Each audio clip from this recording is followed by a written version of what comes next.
Hey guys, I'm Nisa Homey. Today I'm sharing a healthy, instant, spicy ragi porridge recipe ideal to include in your weight loss journey as a meal for breakfast, lunch or for dinner. So let's get started with the recipe. Into a saucepan, I'm adding in 1.5 cups water. Turn on the flame and lightly warm the water. Once the water is lightly warm, add in 2.5 tablespoons sprouted ragi flour.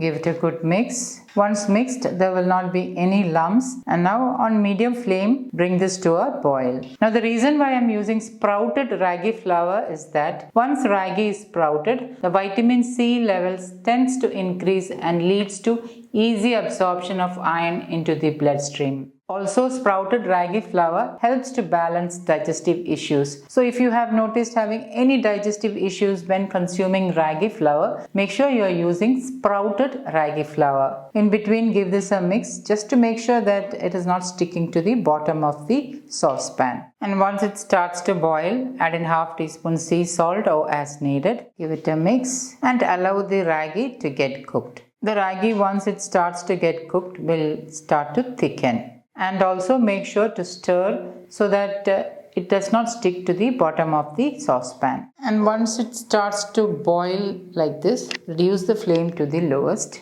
and allow it to get cooked thoroughly. As you can see, once the ragi starts to get cooked, it will start to thicken. 2 to 3 minutes later, the ragi is nicely cooked and it has thickened really well. So at this stage, I'm turning off the flame. Pour the cooked ragi porridge onto a serving bowl and keep this aside. I'm heating my kadai with 1 tablespoon wood-pressed sesame oil, also known as til oil or nallenna in Malayalam. Instead of wood-pressed sesame oil, you can use any locally sourced wood-pressed oil of your choice. Remember that ragi is a natural source of vitamin D, and for better assimilation of vitamin D, which is a fat-soluble vitamin, you need a good source of healthy fat. So do not shy away from adding a good source of healthy fats like wood-pressed oil or nuts when you are making ragi. Once the oil is heated, I'm adding in a fat pinch of jeera, also known as cumin seeds. Once it splutters, add in half teaspoon mustard seeds. And once the mustard seed starts to splutter, add in 3 whole red chilies, 4 to 5 shallots sliced, half-inch ginger sliced, half of a green chili sliced. Give it a good stir.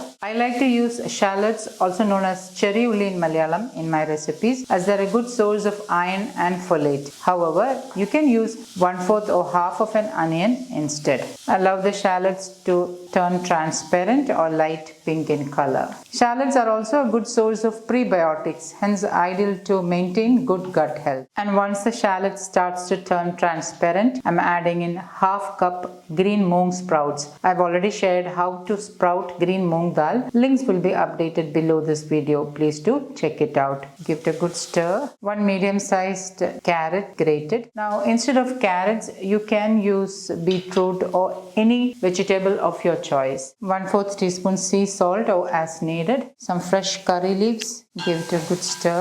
Cover for about a minute. The vegetables will get cooked in the residue heat of the pan. There is no need to add in extra water.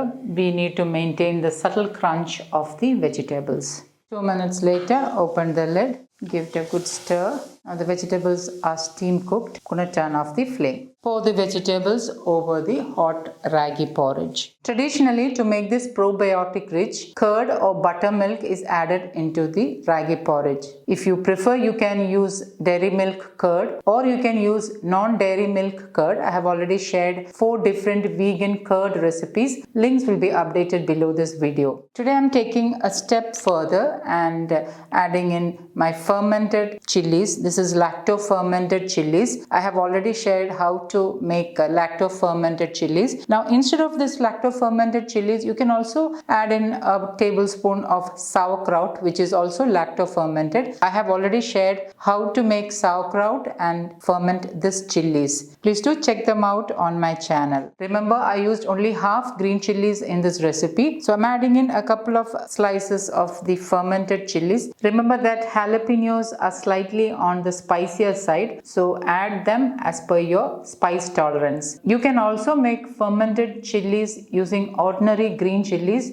or any green chilies which has less spice tolerance. So adjust chilies as per your taste. I'm placing in a couple of slices of the fermented jalapenos. I'm also adding in a little bit of brine from the fermented chilies. Just drizzling in a little bit of the brine. And my super healthy, probiotic rich, spicy ragi porridge is ready to serve. So guys, do try this spicy ragi porridge and let me know in the comments how it turned out. Thank you for watching, and until next time, take care. Bye-bye.